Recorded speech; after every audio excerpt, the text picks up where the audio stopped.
Welcome back to our program. Thank you for staying with us on this show. Nada Hasan is my guest here today. Now, she's from Pakistan. She actually lives in Lahore, and she's the Pakistan head of this organization called SABA. SABA is an organization that's actually funded by SARC, and they deal with home-based workers, teaching people skills, reviving old arts that have been dying. Thank you for staying with me. Now, I wanted to ask, do the women who actually work on your projects, are they actually living in their own homes and working? Do they come to a center where they're taught? How does it work, on the ground? It's a combination of both. Okay. It depends. You see, the way the women are organized is that we go and we evaluate groups and clusters, Okay. etc., see their work, is it worthwhile for us to have them as our members. And after that is done, then a group head is appointed, whom we call the quality controller. Okay. In their village itself? In their village itself. Okay. So usually she is somebody nominated by the cluster of women themselves. Okay. So they obviously have some faith in her.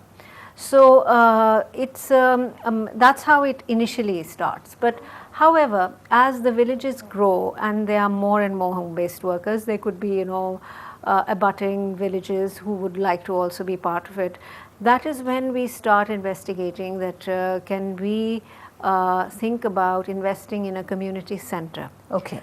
Because that's when having a community center is the way to facilitate large, big orders, etc., which normally would be more difficult to, monitor if Yes, you're if it's having individual scattered, homes, yes, etc. right. Yeah. So initially it doesn't begin that way, but as the numbers increase, etc., we would like to, in fact, have community centers, Right. and that's the direction. Right. Very often, marketing is the real problem here. That's right. And obviously, people who are very skilled with their hands and who can make beautiful things really don't have that business acumen to actually go out and market it. So that must be a very valuable help that is given to these self-help groups. That is the crux to I would this imagine. entire Yes. thing, because these women who we call our members, they are actually owners of the company. Okay. I am their employee, you could say that. Okay. They pay a certain amount to be a member, and once they have, then it is our job, our duty to start using them and giving them the kind of avenues and doing their marketing for them, seeing the products that they make and then designing around it and then giving it back to them. Right. So without it, you see, the project money will remain maybe 3 years more or something like that, but then the business has to be sustainable. That's correct, So that's absolutely. and as soon as you form the market links, if it's a win-win situation, I think that it runs on its own. Right.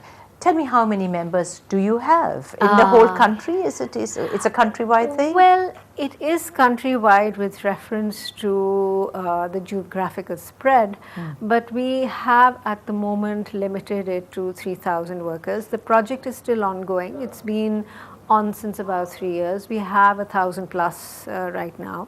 Our target in the next 2 years is to take it up to 3,000, because that is the minimum amount of women we need to maybe cater to large retail store, attaching them to markets like large retail stores, equivalents of what you have in India like Fab India, etc. Right. Our equivalent in Pakistan.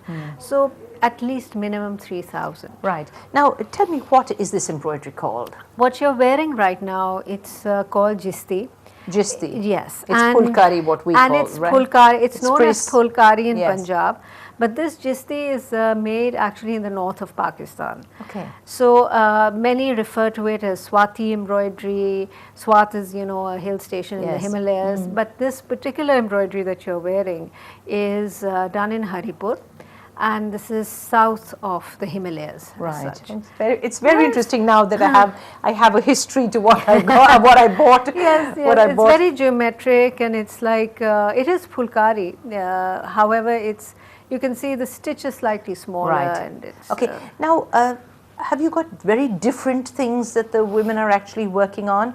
Because is it all confined to stuff like this? What is the range, if I well, can this ask? is like initially when we started the project, which was Sangi, they were based in Haripur and Abbottabad. So that's... yes, you could say this is more of our hallmark as such. However, no, we don't want to limit it to that at all, because Pakistan has over 1,000 different stitches in embroidery. So the heritage is very, very strong. So we are concentrating on other provinces like Sindh, in Balochistan, and south of Punjab. Right. Well. What about a market for the products that you're doing in Pakistan, the work that you're doing in the Western world? I mean, have you had response? Are people interested? Would they actually go for stuff like that, which is very popular in our side of the world? Yes, handmade is handmade. Really. It has its value to it. But right now, currently, that is the way to go as well. However, that is step 2. Right now, it's organizing these ladies to understand how to cater to the local markets. Because with the local market, not much education is needed as to this is Jisti or this is XYZ. Everybody knows it. Absolutely. All they want to see is good new colors, fashionable items, etc. So that's stage 1.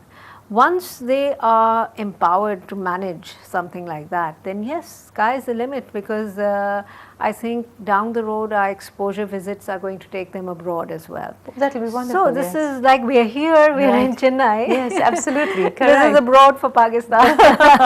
Okay, over these past few days during this World Crafts Council, what kind of response have you had very specifically to the stuff that you have brought over from Pakistan? I think, you see, this was coming to Chennai, the first thing was for us to even find out what South India is all about.